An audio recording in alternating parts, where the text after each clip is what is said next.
Next, we shift the conversation to eating disorders. Councillor Dana Tadmor is back, who will share her expertise on this very sensitive yet important topic. Welcome back. Thank you. Thank you. Eating disorders are quite prevalent globally, but in South Africa too. Absolutely. It's very, very prevalent. And eating disorders are like an addiction. Okay. So we've got to look at the powerlessness, the unmanageability, and how it is, and how we relate it to addiction.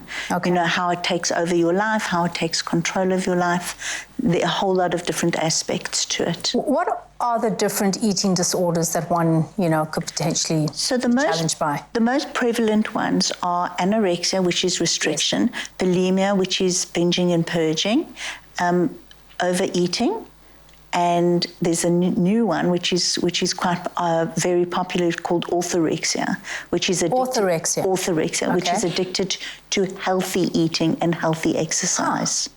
Okay.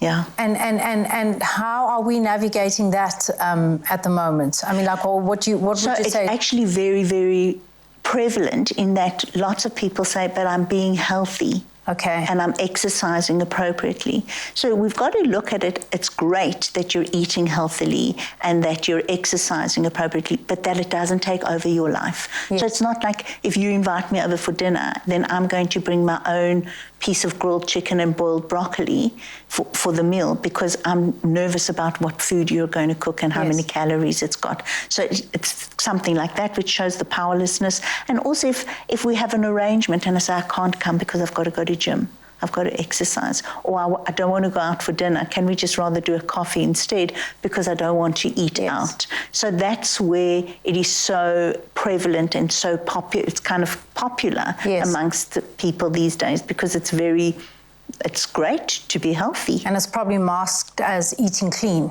Correct. Yeah, or having, it sounds like all of this is about really control. Yes. Extreme control over food. Speak to us about how one navigates that. How do you overcome that? And how do you live a life that is free from being shackled by those thoughts that are linked to food? Right. So my suggestion would be the same way as an alcoholic or an addict would go into recovery. Okay. It would be that the person with an eating disorder needs to go into recovery. So the same way as you would abstain from drugs and alcohol, you would abstain from the behavior. So the difference between a chemical addiction and a behavioral or a process addiction is that a chemical addiction is drugs and alcohol. The process addiction is the behavior, which is either binging, purging, or restricting. Okay. So you abstain from those behaviors. Yes. I have to ask you, having said that, if someone does turn to therapy, so they are trying to navigate the situation and process the situation, do you ever overcome the addiction? So it's not about overcoming and recovered. It's about being in recovery. Forever? Forever.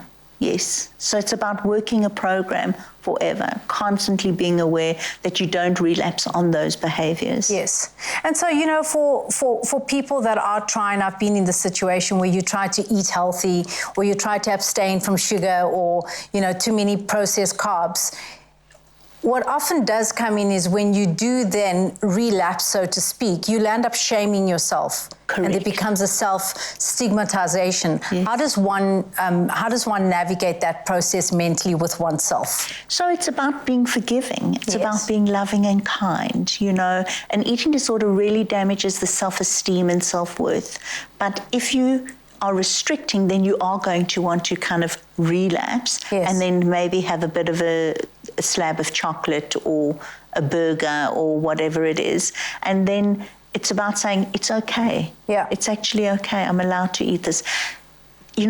Previously I was saying that we shouldn't be on diets. We should be on a way of life. Yeah. And a way of life is being able to eat all of that food without shaming yourself for it.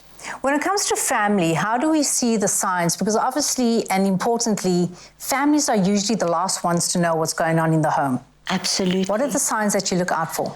You got to look out for somebody missing meals or eating secretively or trying to avoid having family sit-down dinners. Those are the things that you need to look at. The constant weighing on the scale, the excessive exercise, all of those behaviors, just really keep a close eye on that. And then have a discussion about it, an open discussion. Definitely have an open discussion and be honest, and transparent and share your concerns. Yeah. And I'm also saying be loving and kind to yourself. Yes. It's okay. It's not a train smash if you eat some chocolate or whatever it is. It's really not. No, it's delicious. Delicious. It's absolutely Dana, delicious. thank you so much. It's been an absolute pleasure having you here at Afternoon Express. I hope that you've gained some valuable insights into this complex and nuanced aspect of eating disorders. Remember that seeking professional help and guidance is an absolute crucial step to recovery.